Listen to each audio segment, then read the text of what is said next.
impenetrable, physical, tall, powerful, beautiful southern border wall. Should we build the wall? They're bringing drugs, they're bringing crime, they're rapists, and some, I assume, are good people. Donald Trump recently traveled to the US-Mexico border near San Diego to tour prototypes of the big, beautiful wall that was a centerpiece of his presidential campaign. Trump supporters came out to express their enthusiasm. Why do you support the wall?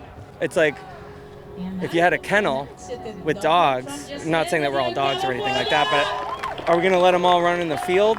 Trump has requested $25 billion just to build the wall, and independent estimates put the price tag even higher. Trump's saving a lot of money, so nobody should be complaining about the cost. Everything that comes with illegals and drugs and other things, that's also expensive. Annual maintenance would run at least hundreds of millions of dollars, on top of the billions already being spent to expand Border Patrol personnel and technology. Mexico will pay for the wall. Actually, it won't. I'm not going to pay for that fucking wall. Which leaves American taxpayers on the hook. There's a lot of people here who are criminals, drug dealers, gang members. We've seen example after example of people killing people, and then nothing's happening. But there are good people too. So we also have to make sure that we're cracking down on the bad rather than the good. Do you think that there's any merit to the argument that instead of spending, $25 billion on a wall, we could better use those resources if we're actually just targeting the bad actors? This is an investment on its own, and any investment's going to cost money. And of course, the initial investment's going to be huge.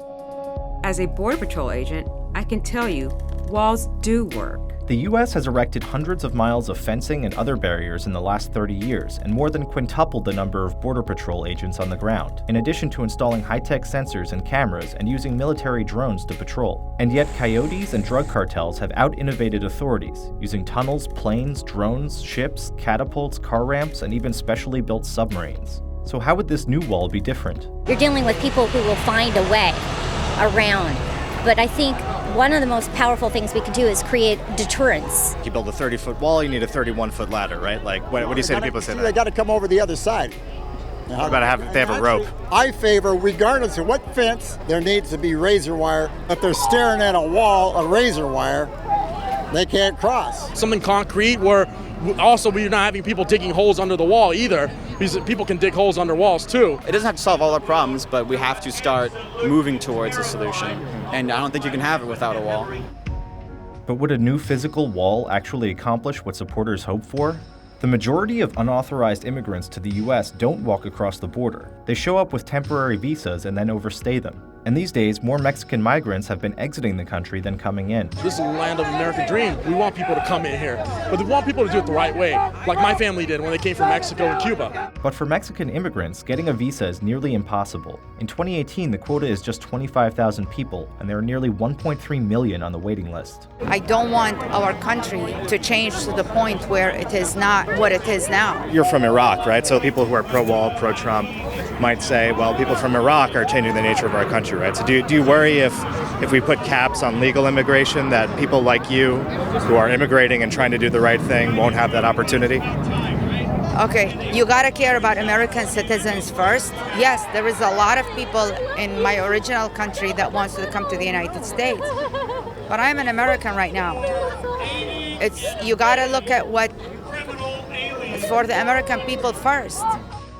Ironically, expanding fencing and reducing guest workers over the past few decades has led to more unauthorized immigrants staying in the U.S. because the barriers didn't stop entrance, but they did raise the costs of going back over the border. An exhaustive study by Princeton sociologist Douglas Massey concluded there are now over 5 million more illegal residents than there would have been if policies under Ronald Reagan had been maintained. Rather than talking about putting up a fence, make it possible for them to come here legally with a work permit, and then while they're working and earning here, they pay taxes here.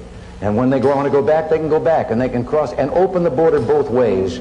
Only about a third of borderland is owned by the federal government, with the rest split between states, Native American tribes, and private landowners. There's people along the border that would have to have, part of their property taken. Do you think that you're concerned about that? I'm not concerned about it. Maybe the ranchers might be. Right there, you're all of a sudden going to that land grabbing thing. It would require some takings, right? Innocent Americans would be caught up in immigration. It's the art of the deal. It's people want change. People want change. Building a wall along the entire 2,000-mile border also poses practical challenges. A double barrier like those that already exist near San Diego and around the Rio Grande needs to be porous so that floodwaters can escape and Americans can access their land. If we can build the atomic bomb in 3 or 4 years, we can build a fence. What year was the Wall of China built? There's a lot of walls around the world. But Trump's proposed wall presents unique challenges. In a world in which most illegal immigrants don't walk across the border, and not a single terrorist ever has, in which small businesses rely on immigrant labor, and in which average Americans could be hurt by increased prices or violations of their civil liberties, does it make sense to spend tens of billions of dollars on this particular wall? It's at least a symbol that we are willing to define where our land ends and Mexico begins. America needs to be America first, like point blank.